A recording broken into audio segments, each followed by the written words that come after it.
After the end of World War II, the newly created Central Intelligence Agency investigated anything and everything which could give the United States an advantage in the Cold War.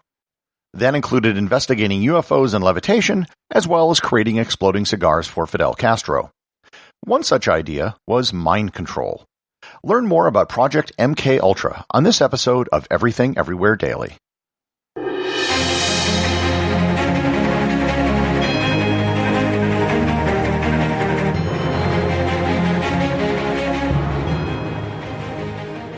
This episode is sponsored by ScottyVest.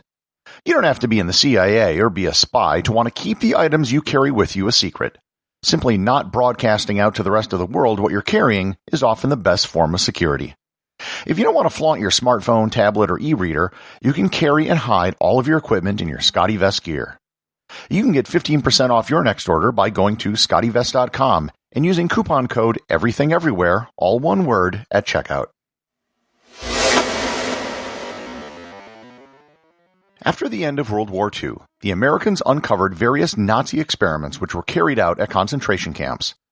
Among the various experiments which were carried out, they found evidence of Nazi attempts to engage in controlling human minds. It was later discovered that the Japanese engaged in the same sort of research on prisoners in Manchuria. It wasn't the highest priority after the war, but it was something that researchers and officials in the government took note of. The concept came into the public consciousness after a 1950 article written by Edward Hunter titled "Brainwashing Tactics Force Chinese into Ranks of Communist Party." It was the first use of the word brainwashing in the English language, and it also linked the concept to the Chinese Communist Party. The idea of controlling human minds came to the forefront of the attention of the government during the Korean conflict. Of the 7,200 American prisoners of war, a full 5,000 of them signed confessions of war crimes and denounced the United States government. One of them was Colonel Frank Schwabel, who confessed to taking part in germ warfare, even though such a program never took place during the war. At the end of hostilities, 21 of the POWs refused to return to the United States. This had the American military and intelligence services worried. If the communists did have some sort of mind control technology, how could they defend their soldiers and agents against it? Also, if it was possible, could they use it to turn Soviet agents?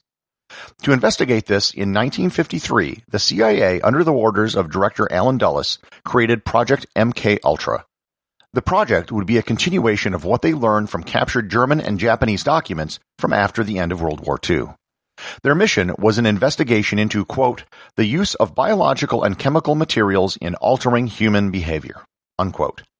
The project was headed by Dr. Stanley Gottlieb. He had a PhD in chemistry and was the poison specialist for the CIA. The MK part was the abbreviation for projects under the CIA Technical Services staff. The Ultra part came from the name for the highest level of classified intelligence during World War II. The first order of business was figuring out what happened to the POWs under Chinese control. The answers most researchers came up with was simple and straightforward. They were tortured. There wasn't any secret mind control drug that was used, it was just plain old-fashioned torture. The focus of MK Ulta quickly moved from the immediate concerns of Korean War POWs to the use of chemicals for altering human brains and behavior. One of the biggest focuses of experimentation and research was on a chemical discovered in the 1940s known as lysergic acid diethylamide, or LSD. Early in the project, the CIA purchased the entire supply of LSD in the United States. They also investigated numerous other techniques in areas such as hypnosis, the ability to enhance the effects of alcohol and the ability to deaden the effects of alcohol, the ability for people to withstand torture, and the ability to mentally torture people. To this extent, MK Ulta wasn't so much a program as it was a catch-all for a whole host of different CIA experiments. While the program was technically under the director of the CIA, for the most part there was no oversight, because the director didn't want to have any knowledge about what was going on. The problem with MK Ulta wasn't that the American government was involved in any of these experiments per se. There are all sorts of clinical trials done on pharmaceuticals and other psychological techniques. The problem was with how they went about conducting the experiments. Many, if not most of the experiments conducted by the CIA were done without the consent or knowledge of the people being experimented on. Experiments were conducted on prisoners, and people in mental institutions were experimented on without any consent of themselves or their families. Heroin addicts were promised heroin in return for taking part in LSD experiments. They set up brothels and CIA safe houses so they could blackmail the customers who came in and then ran experiments on them in return for keeping their secret. Even when they did have volunteers, the volunteers almost never knew what they were getting themselves into. One patient in a Kentucky mental hospital was administered LSD for 174 straight days. CIA employees were given LSD without their knowledge. In one such case in 1953, a CIA employee named Frank Olson was given a drink on a retreat spiked with LSD. A few days later, he jumped out of a window in a hotel in New York. The family received $750,000 in a settlement in 1975 and a personal apology from President Gerald Ford and then-director William Colby. The experiments were also conducted in foreign countries in collaborations with governments there. There were known experiments conducted in Canada, Japan, Germany, and the Philippines. The program was significantly curtailed in 1964 and more so in 1967. Richard Helms, who was originally Sidney Gottlieb's direct superior at the CIA in the early 50s, was eventually named the director of the CIA in 1966, and in the early 1970s it was clear he was going to be removed as director. Without Helms' support, Gottlieb knew that his work would probably not be supported as well. Helms ordered all of the documents on MK Ulta to be destroyed in 1973.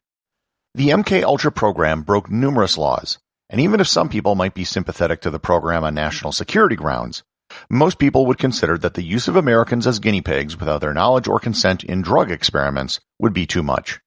In 1974, the New York Times revealed the program in an expose, and in 1975, Congress convened the Church Committee, headed by Representative Frank Church, to investigate the matter. They didn't get very far.